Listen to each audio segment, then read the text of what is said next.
ነው እስኪ እዚህ የተሰቀለ የጠቅላይ ሚኒስትሩን ባነር እስኪ ቅደደው ሂድ ፍሬው ቅደደው እስኪ ወንድና ተቀምሳታል ምን አይነት ትውልድ እንደተነሳ ትዕቢተኛ ትውልድ እቦይ ትውልድ የእግዚአብሔርን ቃል ማያውቅ ትውልድ የረከሰ ትውልድ ይቅርታ አርጉልኝ ጸጋ እግዚአብሔር የተለየው ከመንፈስ እግዚአብሔር የራቀ ወንበዴ ይቅርታ ለቋንቋዬ መሳደቢያ አይደለም እውነት ነው እንተዋወቃለን መላእክትን ሲሳደቡ ማያፍሩ ድንግል ማርያም ላይ አፍ ሲከፍቱ ማያፍሩ መሰዊያውን ስጋውና ደሙን የምናከብርበትን ሲሳደቡ ማያፍሩ እግዚአብሔርን ሲሳደቡ በቅዱሳን ላይ አፍ ሲከፍቱ ማያፍሩ የዲያብሎስ አፍ ያላቸው እኔ የሚያሳዝነኝ የአይሁድ ፊት ብቻ አይደለም የዚህ ዘመን የመናፍቃን አፍና ፊት እንዴት ይበላት ይሆንችን ቅድስት ድንግል ማርያም ምራቃቸው አይገርምም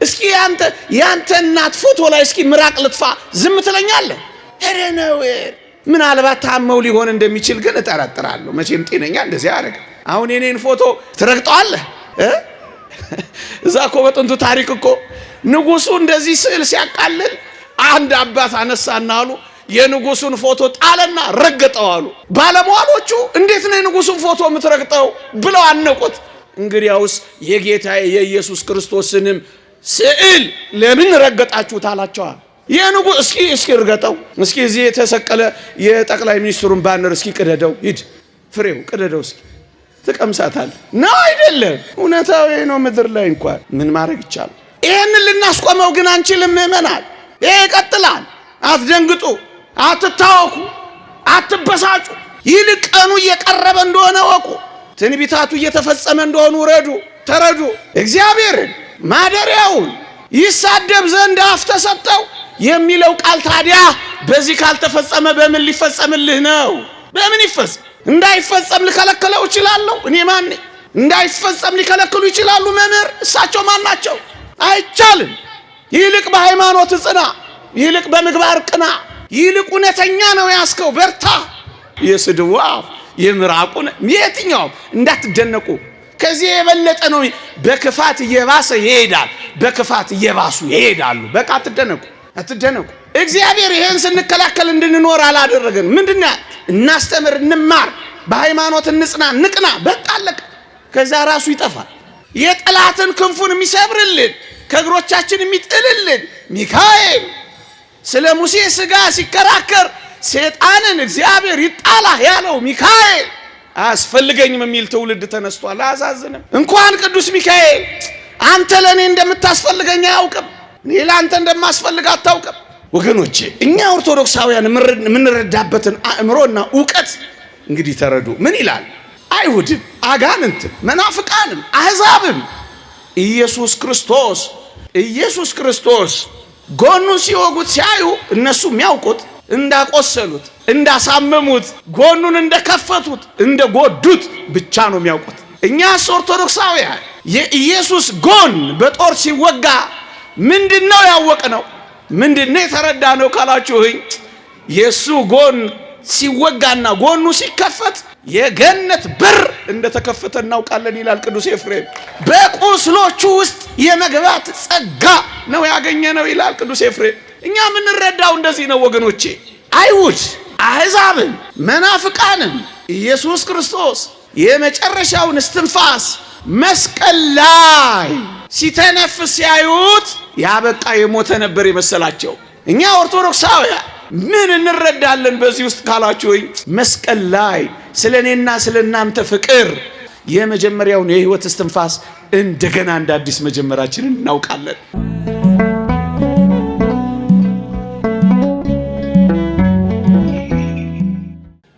በስመ አብ ወወልድ ወመንፈስ ቅዱስ አሃዱ አምላክ አሜን ከዚች ዓለም ገዢዎች አንዱስ እንኳን ይህን ጥበብ አላወቀውም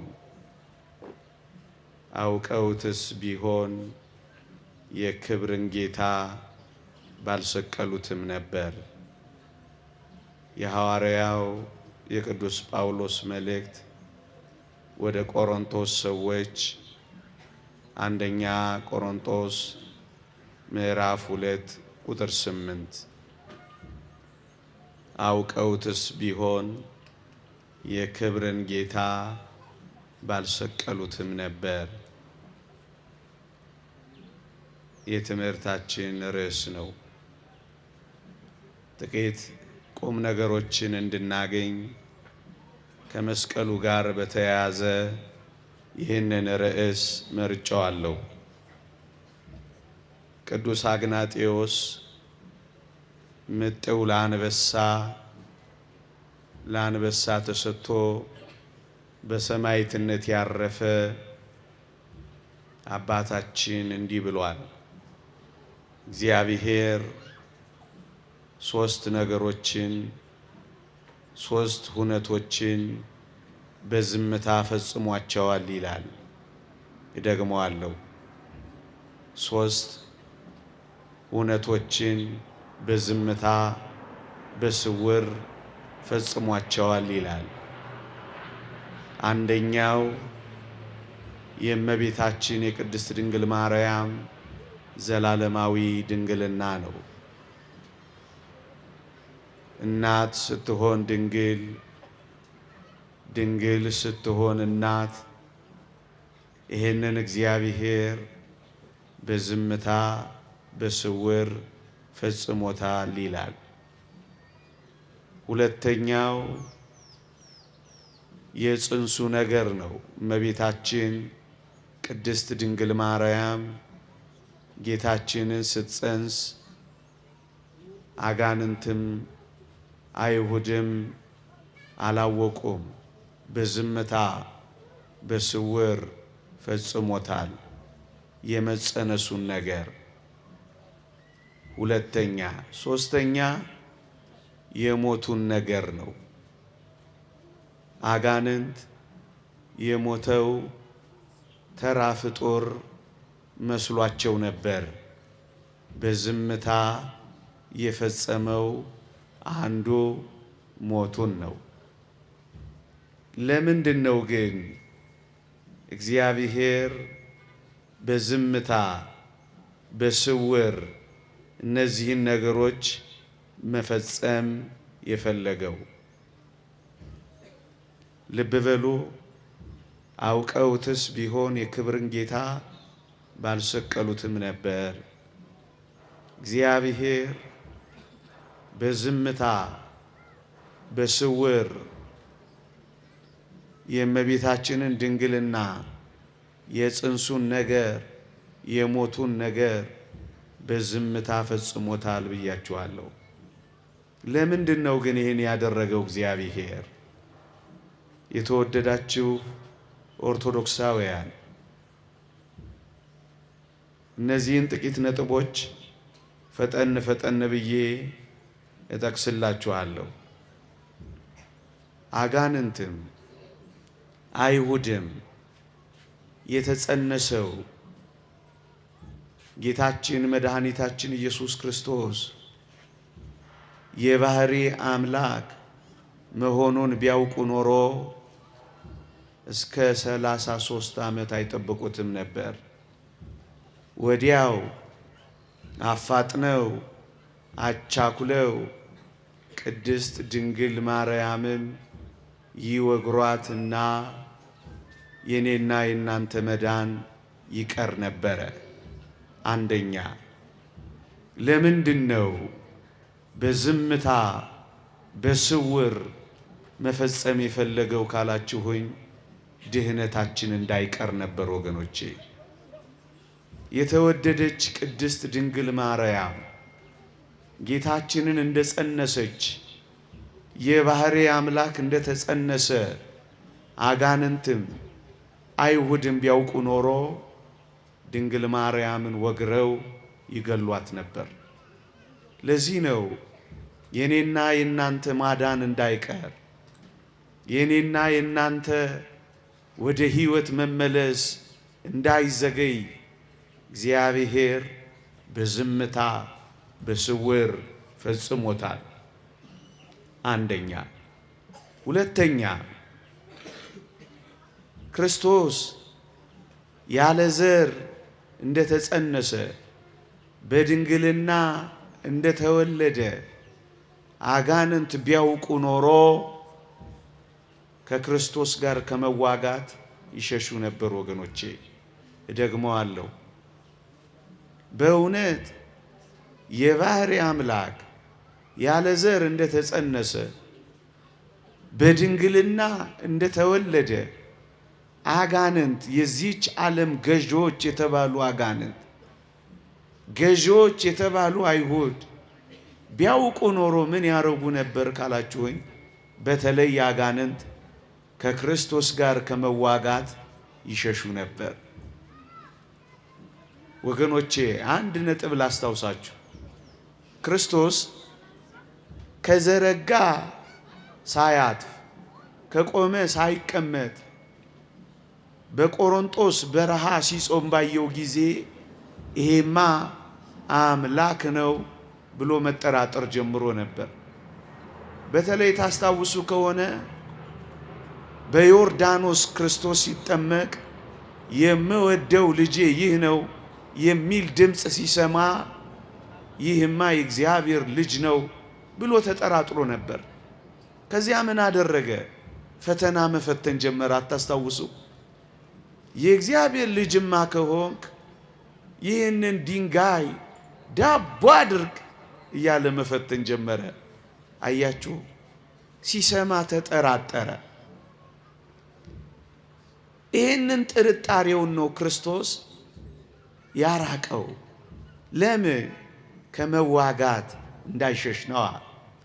ታስታውሱ ከሆነ ተርቦ ወደ ዕፀ በለስ ሲሄድ ፍጡር ነው ሲል፣ በለሲቱን ፍሬ ሲያጣባት በቃሉ ብቻ ሲያደርቃት ይሄማ የባህሪ አምላክ ነው ሲል፣ ጀልባ ላይ ታንኳ ላይ ሲተኛ ይሄማ ፍጡር ነው ሲል፣ ማዕበልና ነፋሳት ሲገስጽ ሲያየው ይሄማ አምላክ ነው ሲል፣ የተወደዳችሁ ክርስቲያኖች አጋንንትን ሰይጣናትን ግራ እያጋባ ነው ያቆያቸው። ግራ እያጋባ አንዴ ፍጡር አንዴ አምላክ እንደዚህ ግራ ተጋብቶ መስቀል ላይ ያቀረበው። በሞቴ ስሙኝ፣ አታውቁትም ብዬ አይደለም። ክርስቶስ መስቀል ላይ ቆመና ምን አለ? አምላኬ አምላኬ ስለምን ተውኸኝ ብሎ ጮኸ። ያን ጊዜ አጋንንት፣ ያን ጊዜ ዲያብሎስ አምላኬ አምላኬ የሚለውማ አምላክ ቢኖረው ነው። የሌሎችን ነፍሳት እንደምቀራመት ልቀራመተው፣ አምላኬ ካለማ ፍጡር ነው ብሎ ነው የቀረበው። አያችሁ፣ ከመዋጋት እንዳይሸሽ ያልኳችሁ ቀድሞውኑ ክርስቶስ የባህሪ አምላክ መሆኑን ቢያውቅ ኖሮ መስቀል ላይ አይጠረቅም ነበር ዲያብሎስ። አምላኬ አምላኬ ሲል ነፍሱን ተቀራምቼ ስጋውን በመቃብር ነፍሲውን በሲኦል ልክ እንደ ማንኛችን ማሰቃያለሁ ብሎ ሲቀርብ በእሳት ዛንጃር በነፋስ አውታር መስቀል ላይ አሰረው። ኃይለኛውን መስቀል ላይ አሰረውና የሲኦልን ነፍሳት ይማርክና ይበረብር ጀመር። ለምንድን ነው የሰወረው? ሰይጣን ይህንን ቀድሞ ቢያውቅ ከእርሱ ጋር ከመዋጋት ይሸሽ ነበር። ኢየሱስ ክርስቶስ ማን መሆኑን ቢረዳ ኖሮ ደፍሮ አይቀርበው ነበር። ሁለተኛ፣ ለምንድን ነው ክርስቶስ በዝምታ በስውር እንዳያውቁት አድርጎ የተገለጠው? አጋንንት ከሱ ጋር ከመዋጋት እንዳይሸሹ ነው። ሶስተኛ፣ ያለ ዘር መጸነሱን በድንግልና መወለዱን የዚች ዓለም ገዦች የተባሉ አይሁድና አጋንንት ቢያውቁ ምን ይሉ ነበር ካላችሁ፣ አሁን ደግሞ በተለይ አይሁድ ኢየሱስ ክርስቶስ የዳዊት ልጅ አይደለም ብለው ይክዱ ነበር። እደግመዋለሁ። ወገናችን፣ ዘመዳችን የሚለውን ሐሳብ ይክዱ ነበር።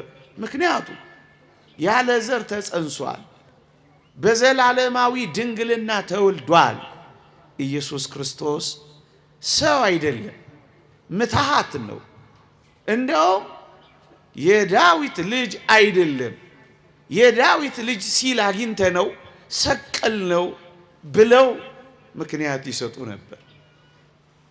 ሶስተኛ ለዚህ ክህደታቸው ምክንያት ሲያሳጣቸው በዝምታ በስውር ቀስ ብሎ ሰው ሆነ። ወገኖቼ የተወደዳችሁ ክርስቲያኖች ወመጻ እምዘራ ዳዊት በስጋ ከዳዊት ዘር በስጋ መጣ ይላል ቅዱስ ጳውሎስ።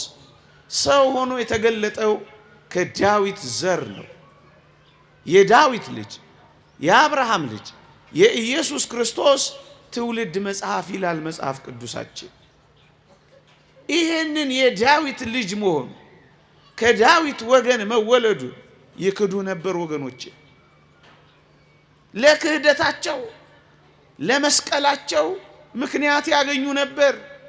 ለዚህ ነው በዝምታ፣ ለዚህ ነው በስውር የፈጸመው። አንድ ነገር ልንገራችሁና ላብቃ። ማን ነው? ወደ ሌላው ነጥብ ልሸጋገር። ስሙኝ፣ በጣም ይጠቅማቸዋል። አንዳንዴ እንዲህ አይነት ዕውቀታዊ ነገሮችን መስማት ይገባናል። እዩ፣ ክርስቶስ በስጋ አባት የለው። ዮሴፍ፣ ቅዱስ ዮሴፍ አባቱ አይደለም። ክርስቶስ ከወንድ ዘር የተወለደ አይደለም። በሰማይ እናት የለው፣ በምድር ደግሞ አባት የለው። ለሴት ለመጽነሷ የወንድ ዘር ምክንያት እንደሚሆናት ለድንግል ማርያም መጽነስ የወንድ ዘር አላስፈልጋት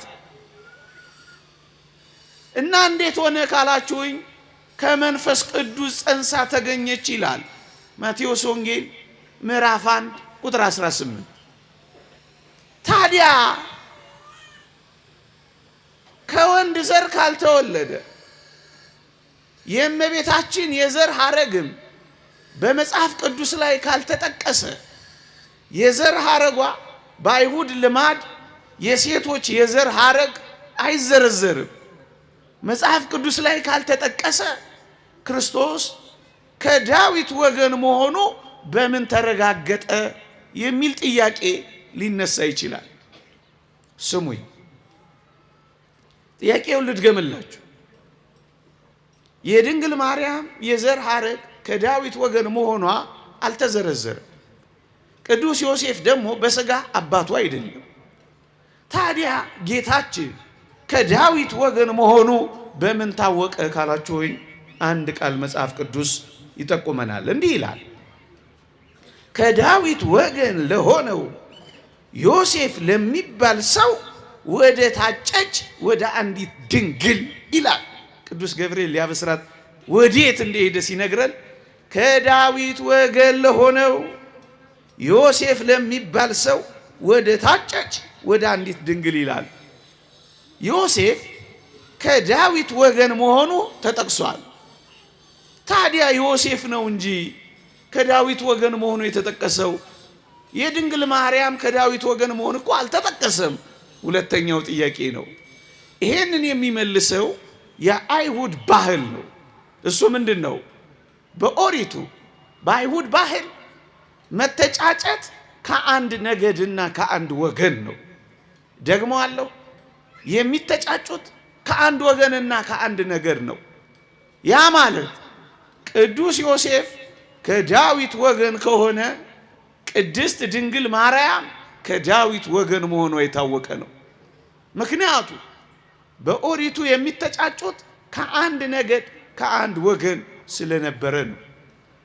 እንዴ ሶስተኛ ጥያቄ፣ ምናልባት ቅዱስ ዮሴፍ ተሳስቶ ወይም ሕገ እግዚአብሔርን ጥሶ አጭቶስ እንደሆነ የሚል ጥያቄ ደግሞ ሊነሳ ይችላል። የኢትዮጵያ ኦርቶዶክስ ተዋሕዶ ሊቃውንት እጅግ በጣም የተራቀቁ ናቸው።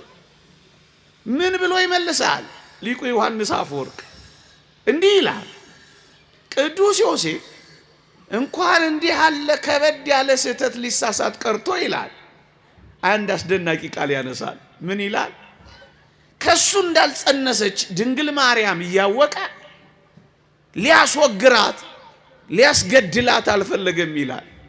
ጻድቅ ዮሴፍ ምን አደረገ? ጻድቅ ሆኖ ሊገልጣት ስላልወደደ በስውር ሊተዋት አሰበ ይላል። ደነገጠ። ጸንሳ ሲያያት ሆዷ ገፍቶ ሲያያት ደነገጠ። ታዲያችን ምስኪን ባልተረዳው ነገር ሊያስወግራት እኮ ይችላል፣ ከኔ አይደለም ጽንሱ ብሎ መወገር ነበር የመጨረሻ እድሏ። ቅዱስ ዮሴፍ ግን ምን አደረገ? ጻድቅ ሆኖ ሊገልጣት ሊያስወግራት አልወደደም፣ በስውር ሊተዋት አሰበ ይላል። እና ዮሐንስ አፈወርቅ ምን ይላል? ታዲያ እንዲህ ላለው ነገር በጥንቃቄ በንጽህና እሷን ላለመጉዳት በስውር የሐዲስ ኪዳንን ጽድቅ የመሰለ የፈጸመ ቅዱስ ዮሴፍ እንደዛ አይነት እንዴት ከነገዱ ከወገኑ ወጥቶ ሊያጭ አይችልም ይላል። ጥቂቷን ስህተት ለመሳሳት እድል ያልሰጠ ዮሴፍ ትልቁን ስህተትማ አይሳሳትም ይላል። እኔ ሶስተኛውን ነጥብ ልጥቀሰው። ምን የሚለውን የዳዊት ልጅ አይደለም ብለው ለመስቀላቸው ምክንያት እንዳረጉ በዝምታ በስውር ፈጸመው። አራተኛ፣ የተወደዳችሁ ክርስቲያኖች ክርስቶስ ገና እንደተጸነሰ የባህሪ አምላክ መሆኑን ያለ ዘር መጸነሱን በድንግልና መወለዱን ይህንን አስደናቂ ተአምራት በማህፀን መፈጸሙን አይሁድ ቢያውቁ ምን እንደሚሆኑ ታውቃላችሁ? ይበሳጩ ነበር። በጣም ነበር የሚበሳጩት። የተወደዳችሁ ክርስቲያኖች ታስታውሳላችሁ፣ ጥቃቅን ተአምራቶችን ሲሰራ እንኳን አይሁድ በጣም ነበር የሚናደዱት። ድንጋይ ያነሱ ሊወግሩት ይሞክሩ ነበር። እሱም ይሰወራቸው ነበር። ገና ከማህፀን እንዲህ ያለ አስደናቂ ተአምር እንደሰራ ቢያውቁማ ይበሳጩ ነበር። ምዕመናን እያልኳችሁ ያለሁት ገብቷችኋል? ለምን ያበሳጫችሁ? ወገኖቼ ከተአምራት ሁሉ በላይ የትኛው ተአምር እንደሚበልጥ ታውቃላችሁ? ያለ ዘር መጸነስ በድንግልና መወለድ ከተአምራቱ ሁሉ ተስተካካይ የለው። እዩ፣ ከሞት ስለመነሳት ካወራችሁ ብዙዎች ከሞት ተነስተው አይተናል። የተአምራት ሁሉ አክሊል ምንድነው ካላችሁኝ፣ በዘላለማዊ ድንግልና መወለዱ ነው ክርስቶስ። ይሄ ተአምራት ሁሉ አክሊል። ኦርቶዶክሳውያን እኛ ምልክት ስንሻማ እንውለው ለምን ይመስላችኋል? እንዲህ ያለ ተአምራት ስላየን እኮ ነው። በየአዳራሹ ተአምር ፍለጋ ማንሄደው። በቅቶናል። ተአምር ያለ ዘር ተጸንሷል፣ በድንግልና ተወልዷል። የተወለደበትን ማህፀን በዘላለማዊ ድንግልና አጽንቷል። ከዚህ በላይ ተአምር ምን አለና ነው የት የምንሄደው? አይመለከተንም እኛ ተአምር። ለዚህ ነው እዚህ ብዙም የማይነገረው ስለ ተአምር። ለምን ያበሳጫቸው? አራተኛው ነጥቤ ነው ወገኖቼ። ክርስቶስ ለማበሳጨት አይደለም የመጣው። የተወደዳችሁ ክርስቲያኖች እንደው በጥላነት እያለማመደ እኮ ነው ያቆያቸው። እንዴት? ድንግሊቱ ስለምትወልድ መካን የሆኑ ሴቶችን እንዲወልዱ እያደረገ ነበር ያቆየው። ለምንድን ነው እነ ሳራ የወለዱት? መካኖቹ እነ ሐና የወለዱት ዝም ብሎ ይመስልሃል? አይደለም። ድንግሊቱ ስለምትወልድ ነው ወገኖቼ። ሁሉም ነገር የሚያመለክተው ወደ አስደናቂው የክርስቶስ የማዳን ሥራ ነው። መካኖች ከወለዱ ድንግሊቱ ስትወልድ እንዳይደንቃቸው ነበረ። ዛሬም መናፍቃን ሲደንቃቸው ይኖራል። ይድነቃቸው፣ ብንነግራቸውም አይገባቸው። ኢየሱስ የሚል ስም ስለሚመጣ ኢያሱ በሚል ስም ያለማምዳቸዋል። ሆሴ በሚል ስም ያለማምዳቸዋል። ኢሳይያስ በሚል ስም እንዳይደነግጡ እኮ ነው የተንከባከባቸው።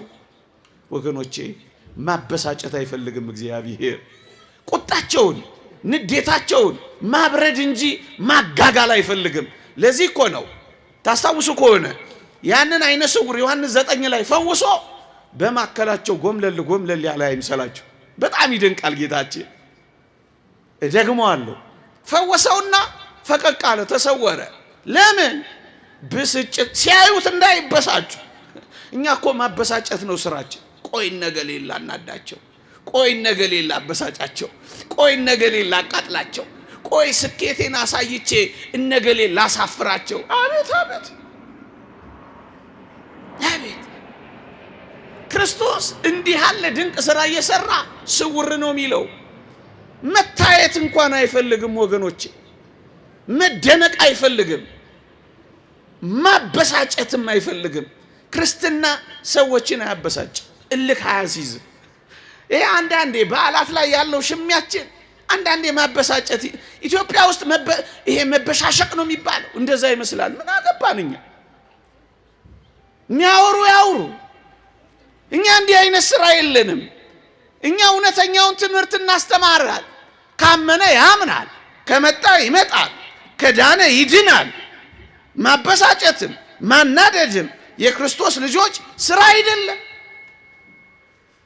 አራተኛ ወይም አምስተኛ ግራ እንዳያጋባቸው። እንዴት ይደንቃል! የገዛ ራሱ የሆነውን ሕዝብ ግራ እንዳያጋባው ነው በዝምታ በስውር የፈጸመው። ለምን ግራ ያጋባቸው? በሞቴ ከፍ ብሎ በፈጸመው ነገር ሁሉ ግራ ሲጋቡ ነበር። አሁን ግን ያለ ዘር ተጸንሶ በድንግልና ተወልዶ ቢያዩት በጣም ነው ግራ የሚጋቡት። ለምን ግራ ያጋባቸው? ክርስቶስ ማዳን እንጂ ግራ ማጋባት አይደለም ዓላማው። ማረጋጋት እንጂ ማስደንገጥ አይደለም ዓላማው። ሕይወት መስጠት እንጂ ማስደነቅ አይደለም ዓላማው። የክርስትና ዓላማ ማዳን ነው። የቤተ ክርስቲያን ሕይወት ዓላማ ማስደነቅ አይደለም፣ ማዳን ነው። ለምን ግራ ያጋባቸው? የተወደዳችሁ ክርስቲያኖች ባጭሩ ልጥቀስላችሁ። ለምንድን ነው የሰወረው? ድህነታችን እንዳይቀር ነው። በሞቴ አይዟችሁ ቶሎ ጨርሳለሁ፣ ፀሐይ ላይ አላቆያችሁ። ለምንድን ነው በዝምታ በስውር የፈጸመው? እንዳያውቁ አድርጎ የመጣው ለምንድን ነው? ድህነታችን እንዳይቀር ነው። ለምንድን ነው ደግሞ መዳናችን እንዳይዘገይ ነው። ለምንድን ነው? ወገኖቹን አይሁድ ከክህደት ለመጠበቅ ነው። የዳዊት ልጅ አይደለም ብለው እንዳይክዱ ነው። ለምንድን ነው? ግራ እንዳያጋባቸው ነው። ለምንድን ነው? አጋንንት ከእሱ ጋር ከመዋጋት እንዳይሸሽ ነው። ለምንድን ነው? እንዳያበሳጫቸው ነው። ወገኖቼ እግዚአብሔር የትኛውንም ስራ ከሰራ እመኑኝ እንዲጠቅመን አድርጎ ነው የሚሰራው። እየሰማችሁኝ ነው? በጣም ሩሩህ፣ በጣም አፍቃሪ፣ በጣም ወዳጅ ነው እግዚአብሔር። ምንም ነገር ከሰራ እመኑት፣ እግዚአብሔርን ተቀበሉት። እንዲጠቅመን ነው የሚሰራው። በሞቴ ሞትን እንኳን ለጥቅማችን እንዳደረገው አታውቁም? መፍረሳችን፣ መበስበሳችን፣ መሞታችን እንኳን ለጥቅማችን እኮ ነው ያደረገው። እንዴ ይሄንን ተውት። የአጋንንትን ትንኮሳ፣ የአጋንንትን እኔና እናንተንን ማታለል እንኳን ሳይቀር እንዴት አድርጎ ለበጎ እንደቀየረው አታውቁም? እንደውም አንድ አባት በፊት ሲያስተምረን ትዝ ይለኛል። ጋሽ ግርማ ይባላል። እንዴት ታላቅ የእግዚአብሔር ሰው ነበር መሰላችሁ። እንኳን እሰይ እንኳን አዳም በደለ ይልና አዳም ባይበድል ኖሮ እግዚአብሔር እንዴት እንደሚያፈቅረኝ አላውቅም ነበር ይላል። እንኳን በደለ እንዴት እንደሚወደኝ እግዚአብሔርን አወቅኩት፣ ተሰቀለልኝ። እንዴት እንደሚያፈቅረኝ አወቅኩት፣ ሞተልኝ። እንዴት እንደሚወደኝ አወቅኩት፣ ሰው ሆኖ ተገለጠልኝ ይላል። ለበጎ አድርጎ ይቀይረዋል። ክርስቲያኖች እግዚአብሔርን እናምነዋለን። ለዚህ ነው በስውር የፈጸመው። ጥቂት ነጥቦች ላንሳና ትምህርቴን ወደ መጠቅለል እሄዳለሁ። ወገኖቼ እንኳን ከአይሁድ እንኳን ካጋንንት ከዚች ዓለም ገዦች የአባቶቻችን መጽሐፍ ምን ይላል? በአርያም ካሉ መላእክት እንኳን የቃልን ምስጢር ያወቀ የለ፣ የመምጣቱን ምስጢር ያወቀ የለም ይላል። ከመላእክት እንኳን ሰውሮታል ወገኖቼ፣ ከመላእክት እንኳን ሰውሮታል። እንዴት አድርጎ ሰወረው? በጣም የሚደንቅ ነገር ሊቃውንት ይናገራሉ። ምን ይላሉ? ቅዱስ ዮሴፍን አጠገቧ በማቆም ይሄን ምስጢር ሰወረው ይላሉ። ወንድ አጠገቧ አቆም። አያችሁ እግዚአብሔር ደግሞ አለው። ድንግል ማርያም ያለ ዘር ጸንሳ በድንግልና ወልዳ በዘላለማዊ ድንግልና ጸንሳ እንደኖረች አጋንንትም አይሁድም እንዳያውቁ እንደምን አድርጎ ሰወረው ካላችሁኝ፣ ቅዱስ ዮሴፍ የሚባል አንድ ወንድ አጠገቧ አቆመ። ስለዚህ የሚመስላቸው ምንድነው? እንደ መሰላቸው የዮሴፍ ልጅ መሰላቸው፣ የጸነሰችው ከሱ መሰላቸው። ወገኖቼ ዛሬም ድረስ አንዳንድ መናፍቃን እዚህ ሐሳብ ላይ ተቸክለዋል። እንዴት ያሳዝናል! ከዮሴፍ ልጆች ወልዳለች ብለው ጨክነው እስኪናገሩ ድረስ ሆነዋል። ምዕመናን በቅዱስ ዮሴፍ መታጨት ውስጥ ይህንን ምስጢር ሰወረው፣ ጠባቂ አድርጎ ሰወረው። ለዚህ እኮ ነው ታስታውሳላችሁ፣ ቅዱስ ገብርኤል ሲያበስራት በሞቴ ቅዱስ ዮሴፍ እኮ አጠገቡ አለ። መጣና ቅዱስ ገብርኤል አበሰራት፣ ወንድ ልጅ ትወልጃለሽ አላት። ከዚያስ ወንድ ስለማላውቅ ይህ እንዴት ይሆናል አለቻ። በሞቴ ስሙኝ፣ ትወልጃለሽ ሲላት እጮኛ አጠገባ እውነትም ለተባለው ግብር ከሆነ አንዳንዶች እንደሚሉት ከዮሴፍ ነው ብትል፣ ወይም ወንድ ስላለ የታወቀ ነው። የታጨች ሴት ማግባት ማይገባይ ሴት መጽነስ፣ የጸነሰች ሴት መውለዷ ማይቀር ነው። ይህ እግዚአብሔር ፈቃድ ከሆነ ትወልጃለሽ ሲላት ወንድ ስለማላውቅ ይህ እንዴት ይሆናል የሚለው ቁርጠኛ ንግግሯ፣ ቁርጠኛ ህሊናዋን፣ ብጻት መግባቷል፣ ብቸኛ ሆኗ መኖሯል። አጠገቧ የተቀመጠው ቅዱስ ዮሴፍ ለሌላ ጉዳይ አለመሆኑን መናፍቃን እንደሚሉት አያስታውቅም። እዚያ ውስጥ ሰወረው። እግዚአብሔር ቅዱስ ዮሴፍን አጠገቡ አስቀመጠና ሰወረው። በዝምታ ፈጸመው። እንዳያውቁት አደረገው። እንዴት ይውገሯት? ወንድ አላ ሰወረው። አይ እግዚአብሔር ሰወረው። እንዴት ይደንቃል ወገኖች! ሲጠራጠር አጋንንት ቢጠራጠሩ ኖሮ ምን ያረጉ ነበር? አንድ ነጥብ ልጨምርላችሁ። ትንሽ ታገሱኝ፣ አይዟችሁ። አንድ ነጥብ ልጨምርላችሁ። አጋንንት የተጸነሰው ጽንስ የባህሪ አምላክ መሆኑን ቢያውቁ ምን ያረጉ ነበር ካላችሁ፣ ሆይ ላስታውሳችሁ። የተወለደው የአይሁድ ንጉሥ ወዴት አለ እያሉ ሰብአ ሰገል ሲመጡ ሄሮድስ ደነገጠና 2 ዓመትና ከዛ በታች የሆኑትን ሕፃናት አስፈጀላችሁ። ንጉሥ ተወልዷል እንዴ አለና አስፈጀ። እንግዲህ ተወልዷል የሚል ሲሰማ 144 እልፍ የቤተልሔም ሕፃናትን ካስፈጀ ተጸንሷል የሚለው ቢሰማና ቢጠራጠር ምን ያደርግ ነበር ካላችሁ፣ ወይ የጸነሱ ሴቶችን በሙሉ ሰብስቦ ያስፈጅ ነበር። ለዚህ ነው የሰወረው። ያንተ የኔ የሁላችን ድህነት እንዳይቀር ነው እግዚአብሔር የሰወረው። ከዚህች ዓለም ገዢዎች አንዱ እንኳን ይህን ጥበብ አላወቀው። አውቀውትስ ቢሆን የክብርን ጌታ ባልሰቀሉትም ነበር። ሰወረው። ምዕመናን ሌላ ነጥብ ልስጣችሁ። ሌላ ነጥብ፣ አሁንም ሌላ ነጥብ። በሞቴ እንደው ትንሽ ተጠቅማችሁ ይሆናል አስቡ። አጋንንት አይሁድ በተለይ አጋንንት ቢያውቁ ኖሮ ምን ያረጉ ነበር? ቢጠራጠሩ ኖሮ ምን ያረጉ ነበር? ላስታውሳችሁ።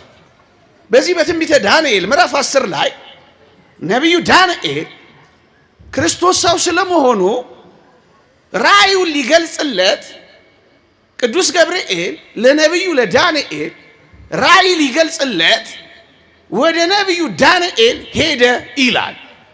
የፋርስ አለቃ መንግስት ግን 21 ቀናት ተቋቋመኝ ይላል ቅዱስ ገብርኤል ትንቢተ ዳንኤል ምዕራፍ 10 ላይ ልድገመው።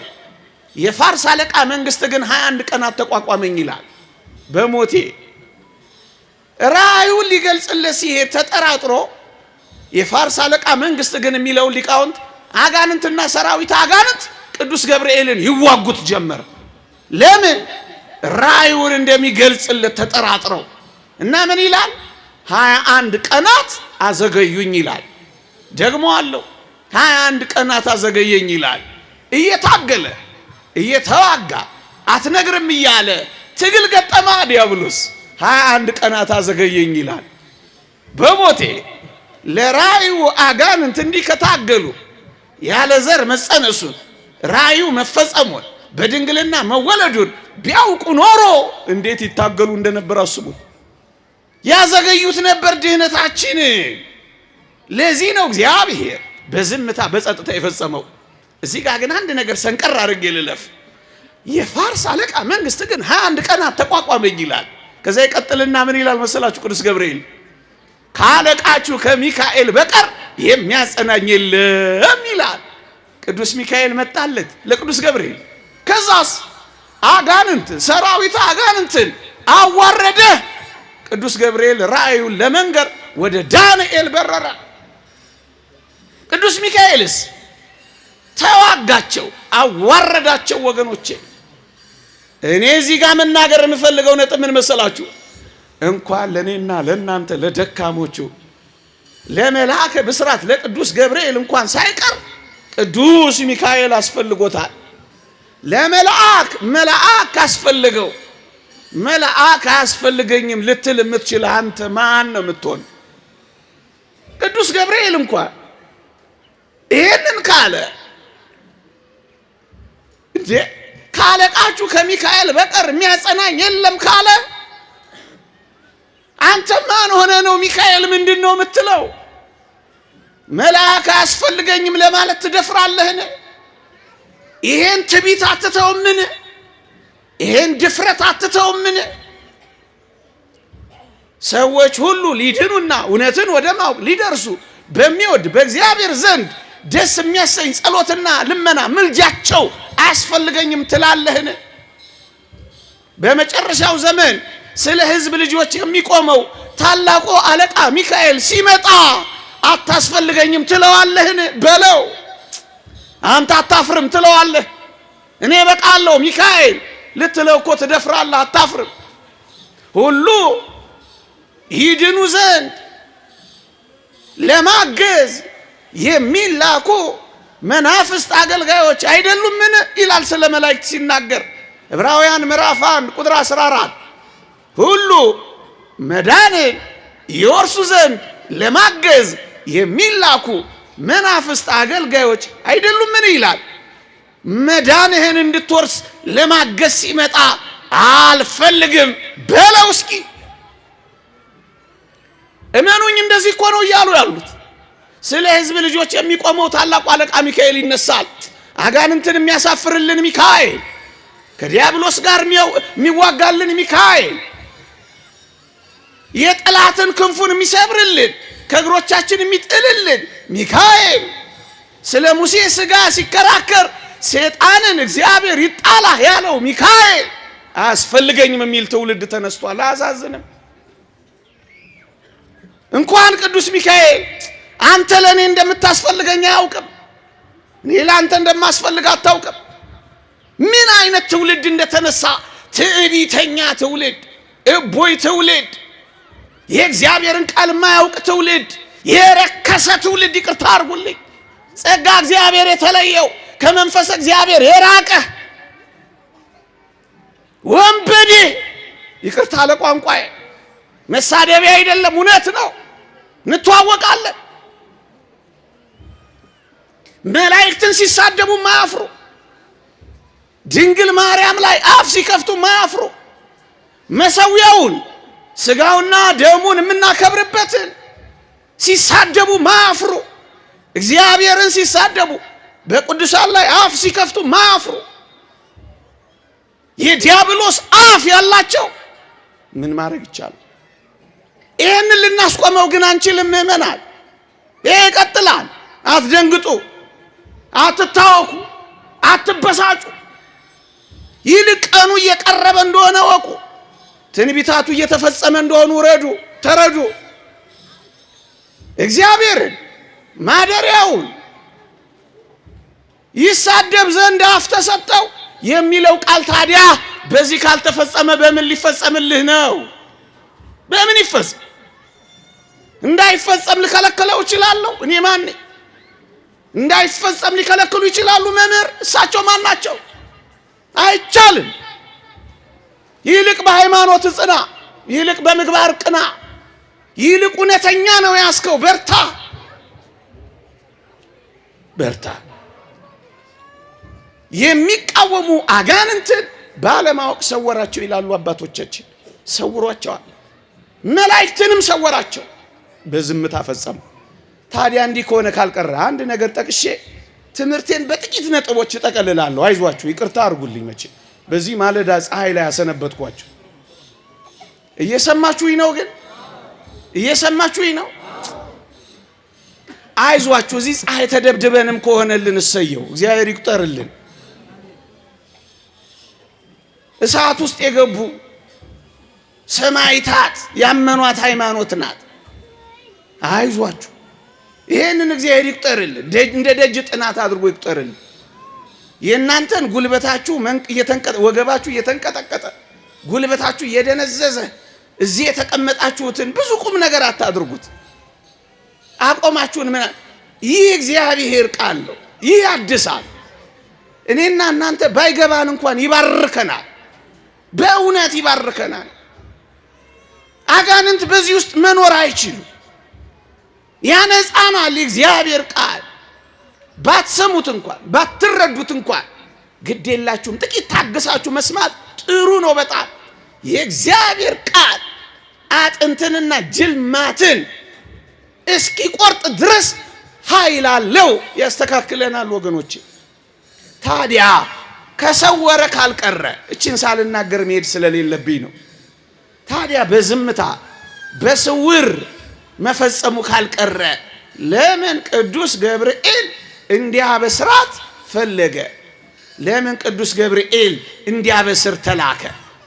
አንድ ከሰወረው ካልቀረ አካላዊ ቃል ዝም ብሎ መጥቶ አይጸነስም ነበረ? ያለ ማብሰር ማደር አይችልም ነበረ? ይችላል። ታዲያ ለምን እንዲያበስር አደረገው ካላችሁኝ 3 ነጥቦችን ልጥቀስ፣ ከዛ ወደ ማሰሪያዬ ልንደርደር። በጣም ይጠቅማችኋል፣ ስሙኝ። አንደኛ፣ በነካጁ በስውር ለምን አያደርገው? ለምን ቅዱስ ገብርኤል እንዲያውቅ ሆነ? ለምን ቅዱስ ገብርኤል እንዲያበስራት ፈለገ? እንዲሁ አያደርገውም ነበር? ምርጥ ጥያቄ ነው። በጣም ረቂቃን የሆኑ ሊቃውንት 3 ምክንያቶችን ያቀርባሉ። እንዲህ ይላሉ። አንደኛ፣ ድንግል ማርያም ያለ ጋብቻ ያለ ሩካቤ እንዲሁ እንደጸነሰች አይታ እንዳትደነግጥ ስለፈለገ ነው ይላሉ። ወዳጆቼ፣ ወገኖቼ፣ አካላዊ ቃል ኢየሱስ ክርስቶስ ያለ ማብሰር ያለ ብስራት ያለ መንገር እንዲሁ መጥቶ ቢጸነስ ኖሮ ሆዷ ሲገፋ ቅድስት ድንግል ማርያም ምን ትሆናለች? እንዴ ታምሜ ነው፣ ደዌ መጥቶብኝ ነው፣ አጋንንት ተተናክሰውኝ ነው ብላ ትደነግጥ ነበር። አይሁድ እንዳይደነግጡ የተጨነቀ እግዚአብሔር እናቱን ማስደንገጥ ነበረበት? በፍጹም። ስለዚህ ማብሰር ነበረበት። አንደኛ። ሁለተኛ በድንግልና የምትጸንሰው ማን መሆኑን ማወቅ አለባት። ዋጋ ትከፍላለች። ለምን ዋጋ እንደምትከፍል ማወቅ አለባት። በረሃ ለበረሃ ትንከራተታለች። በነፍሷ ሰይፍ ያልፋል። ጽኑ እንባን ታፈሳለች። የአሸዋው ግለት ይበላታል። የአይሁድ ፊት ያቃጥላታል። እኔ የሚያሳዝነኝ የአይሁድ ፊት ብቻ አይደለም፣ የዚህ ዘመን የመናፍቃን አፍና ፊት እንዴት ይበላት የሆነችን ቅድስት ድንግል ማርያም። ምራቃቸው አይገርምም? እስኪ ያንተ እናት ፎቶ ላይ እስኪ ምራቅ ልትፋ ዝም ትለኛለህ? ኧረ ነው። ምናልባት ታመው ሊሆን እንደሚችል ግን እጠረጥራለሁ። መቼም ጤነኛ እንደዚህ ያደርግ። አሁን የኔን ፎቶ ትረግጠዋለህ? እዛ እኮ በጥንቱ ታሪክ እኮ ንጉሱ እንደዚህ ስዕል ሲያቃልል አንድ አባት አነሳና አሉ የንጉሱን ፎቶ ጣለና ረገጠው አሉ። ባለሟሎቹ እንዴት ነው የንጉሱን ፎቶ የምትረግጠው ብለው አነቁት። እንግዲያውስ የጌታዬ የኢየሱስ ክርስቶስንም ስዕል ለምን ረገጣችሁት አላቸዋል። የንጉስ እስኪ እርገጠው፣ እስኪ እዚህ የተሰቀለ የጠቅላይ ሚኒስትሩን ባነር እስኪ ቅደደው፣ ሂድ ፍሬው ቅደደው፣ እስኪ ትቀምሳታል። ነው አይደለም? ነው አይደለም? ነው አይደለም? እውነታው ነው። ምድር ላይ እንኳን ወንድ ነህ። ምናልባት ቅድም ያልኳችሁ ነገር ግን እንደሚኖር እርግጠኛ ነኝ። የትኛው የስድቡ አፍ የምራቁ የትኛው እንዳትደነቁ። ከዚህ የበለጠ ነው። በክፋት እየባሰ ይሄዳል። በክፋት እየባሱ ይሄዳሉ። በቃ አትደነቁ፣ አትደነቁ። እግዚአብሔር ይሄን ስንከላከል እንድንኖር አላደረገን። ምንድነው? እናስተምር፣ እንማር፣ በሃይማኖት እንጽና፣ ንቅና። በቃ አለቀ። ከዛ ራሱ ይጠፋል፣ እግዚአብሔር ያጠፋዋል። ሁለተኛ በድንግልና የምትጸንሰው ማን መሆኗን እንድታውቅ ነው። ዋጋ ትከፍላለች። ሶስተኛ ነፃ ፈቃዷን ለመጠየቅ ነው በሞት። ይሄ ደግሞ አስደናቂ ምክንያት ነው። እዩ ዝም ብሎ መጥቶ ትወልጅኛለሽ ማለት ይችላል አይችልም? ይችላል። እግዚአብሔር እኮ እንኳን እግዚአብሔር ይኸው ንጉሥ ችሎ የለን የመከራ እያበሉ በዓለም ላይ በሙሉ እንደሱ አይደል እንዴ? ከፍ ያለ ዝቅ ያለውን እንደሱ አይደል እንዴ? አለቃ ምንዝሩን እንደሱ አይደል እንዴ? እግዚአብሔር ግን እንዲህ አይነት ጉልበተኛ እንዲህም አይነት እብሪተኛ አይደለም። አስወድዶ አስፈቅዶ አስለምዶ እሺ አስብሎ እኮ ነው የሚጸነሰው። እንዴት የሚደንቅ ትሁት አምላክ ነው እናንተ። ነፃ ፈቃዷን እሺ ማለት አለባት። እሺ እሱ ስለመረጣት ብቻ ሳይሆን እሷ መምረጥ አለባት። እሺ ሌሎችን ድህነቶች እሺ ካስባለ ይሄንን በግብታዊነት እጅ ጠምዝዞ ያረጋዋል? አያረገውም። እናስ እሺ ያስብላታል። ነፃ ፈቃዷን መስጠት አለባት። ይሁን ማለት አለባት። አሜን ማለት አለባት። እንደውም አንድ ሊቅ ምን ይላል? ሰማይን ምድርን ፍጥረታትን ሲፈጥር እግዚአብሔር ነበር ይሁን ያለው ይልና አሁን በአዲስ ኪዳን ሰውን ሲፈጥረው ግን ይሁን ያለችው እናቱ ናት። ምን ብላ? ይሁንልኝ። ለዚህ ሶስት ምክንያት ነው ቅዱስ ገብርኤል የተላከው። ልድገመው እንዳትረሱት፣ ልድገመው እንዳትዘነጉት። አንደኛ እንዳትደነግጥ። ጽንሱ የመጣው ከሰይጣን መተነኳኮስ ከበሽታ መስሏት እንዳትደነግጥ። ሁለተኛ ማን መሆኑን እንድታውቅ ዋጋ ትከፍላለችና። ሶስተኛ ነፃ ፈቃዷን በእሽታ በይሁንታ መስጠት አለባት። አሜን ማለት አለባት። ትምህርቴን ልጠቅልለው 5 ደቂቃ ብቻ። ሌላ ብዙ ማብራሪያ በጣም ብዙ ነጥቦችን ማንሳት ይቻላል። እኔ ግን መጠቅለያ ይሄን ላድርገው። ከዚህች ዓለም ገዢዎች አንዱ እንኳ ይህን ጥበብ አላወቀውም። አውቀውትስ ቢሆን የክብርን ጌታ ባልሰቀሉትም ነበር። ወገኖቼ እኛ ኦርቶዶክሳውያን የምንረዳበትን አእምሮና ዕውቀት እንግዲህ ተረዱ። ምን ይላል አባቶቻችን? ይኸው አይሁድም፣ አጋንንትም፣ መናፍቃንም አሕዛብም ኢየሱስ ክርስቶስ በተለይ አይሁዳውያን ኢየሱስ ክርስቶስ ጎኑን ሲወጉት ሲያዩ እነሱ የሚያውቁት እንዳቆሰሉት እንዳሳመሙት ጎኑን እንደከፈቱት እንደጎዱት ብቻ ነው የሚያውቁት። እኛስ ኦርቶዶክሳውያን የኢየሱስ ጎን በጦር ሲወጋ ምንድነው ያወቅነው? ምንድነው የተረዳነው ካላችሁኝ የሱ ጎን ሲወጋና ጎኑ ሲከፈት የገነት በር እንደተከፈተ እናውቃለን ይላል ቅዱስ ኤፍሬም። የገነት በር ነው የተከፈተልን። በቁስሎቹ ውስጥ የመግባት ጸጋ ነው ያገኘነው ይላል ቅዱስ ኤፍሬም። እኛ የምንረዳው እንደዚህ ነው ወገኖቼ። አይሁድ አሕዛብን መናፍቃንን ኢየሱስ ክርስቶስ የመጨረሻውን እስትንፋስ መስቀል ላይ ሲተነፍስ ሲያዩት ያበቃ የሞተ ነበር የመሰላቸው። እኛ ኦርቶዶክሳውያን ምን እንረዳለን በዚህ ውስጥ ካላችሁኝ በሞቴ ኢየሱስ ክርስቶስ መስቀል ላይ ስለኔና ስለናንተ ፍቅር የመጨረሻውን እስትንፋስ ሲተነፍስ እኛ ኦርቶዶክሳውያን ምን እንደምናውቅ ታውቃላችሁ? የመጀመሪያውን የህይወት እስትንፋስ እንደገና እንደ አዲስ መጀመራችንን እናውቃለን። ኢየሱስ የመጨረሻ እስትንፋስ የኛ የመጀመሪያ እስትንፋስ ሊሆን ይሄንን እናውቃለን። ኦርቶዶክሳዊነት የሚያውቀው ዕውቀት ከአይሁዳዊነት፣ ከአሕዛብነት፣ ከአረማዊነት፣ ከመናፍቃን በጣም የተለየ ነው። እነርሱ በመስቀል ላይ ክርስቶስ እንደሞተ ብቻ ያውቃሉ። እኛስ መስቀል ላይ ምን እናውቃለን ካላችሁኝ እውነት ነው ኢየሱስ ክርስቶስ ሞቷል፣ ዲያብሎስ ግን ተገሏል። እደግመዋለሁ፣ ዲያብሎስ ተገሏል፣ ኢየሱስ ክርስቶስ መስቀል ላይ ሞቷል።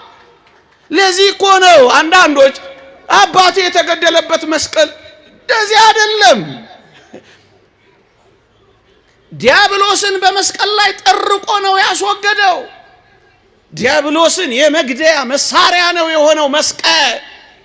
እግዚአብሔር እንዴት እንደቀየረው ተመልከቱ። መርገምን መሻሪያን ያደረገው ስለኛ እርግማን ሆኖ መርገምን ነው የሻረልን። የመርገሙን መሳሪያ የበረከት አደረገና ቀየረልን። ማፈሪያ ያሉትን መኩሪያ አደረግነውና ጉልላት ላይ አሰቀለን። በምን ቋንቋ እንግለጽ? ቃላት የለንም፣ ማብራሪያ የለንም። ቀየረው። ይሄንን ነው የምናውቀው። በጣም የሚገርም ነገር ልንገራችሁ። በተለይ መናፍቃ፣ በተለይ አሕዛብ አንድ የሚገርም ጥያቄ አላቸው። እናንተ እኮ የሞተ ነው የምታመልኩት ይላሉ። መነሳቱን ማወቅ አይፈልጉ። ለምን እንደሞተ አይገባቸውም። ቅድም እንዳልኳችሁ የተሰወረበት ሕዝብ ነው። አንተ ግን ይቅርታ ለቋንቋዬ ደፍሬ በመናገሬ ክብር ለአባቶችህ ይግባ እንጂ አንተ በርቶልህ ነው እዚህ የተሰበሰብከው። ያልበራላቸው ናቸው ይሏል። the enlightened one የበራላት ያቺ ሴት ትዛት ትላችሁ። ገብቶናል። ገብቶን ነው ምንጮኸው። ገብቶን ነው ምንናገረው። አምነን ነው ምንጮኸው። ሳይገባን አይደለም። ምን ኢየሱስ ፈራ፣ ደነገጠ፣ ተከዘ የሚል ሲያነቡ መጽሐፍ ቅዱስ ላይ የፈራ የተከዘ የደነገጠ ያዘነ ነው እንዴ የምታመልኩት ብለው ሊጠይቁን ይሞክራሉ። እኛ ግን በዚህ ሐሳብና በዚህ ጥያቄ ውስጥ ኦርቶዶክሳዊነት ምን እንደሚያውቅ ታውቃላችሁ? እሱ በመፍራቱ ፍርሃታችንን እንዳስወገደ እናውቃለን። እሱ በመደንገጡ የዘላለም ድንጋጤያችንን እንዳስወገደልን እናውቃለን። እሱ በማዘኑ ሐዘናችንን እንዳጠፋልን እናውቃለን። ይሄ ምን ማለት መሰለ? ክርስቶስ የሥጋን ሕማማት ተቀብሎ ሕማማተ ሥጋ የሥጋን ሕማም ተቀብሏል። ካሳ ክሶልናል። ለሥጋ ብቻ አይደለም። ቆሰለ፣ ታመመ፣ የሾህ አክሊሉ፣ ጅራፉ፣ ንቅሳቱ፣ ችንካሩ እነዚህ ካሳ ክሶልናል። ለሥጋ የሥጋ ብቻ አይደለም። የነፍስን ካሳ በምን ካሰ ካላችሁኝ የነፍስ ሕመም መፍራት ነው። የነፍስ ሕመም መደንገጥ ነው። የነፍስ ሕመም መተከዝ ነው።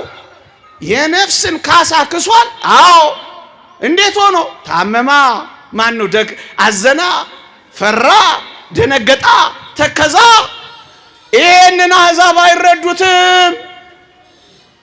እኛስ የነፍስም የሥጋን ካሳ እንደ ካሰ እናውቃለን።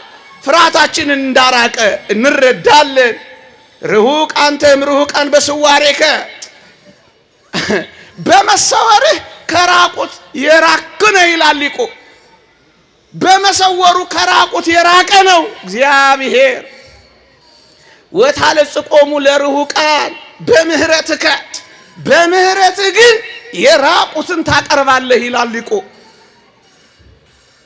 ከራክ የእግዚአብሔር ሥራ ይርቅብሃል ወገኔ።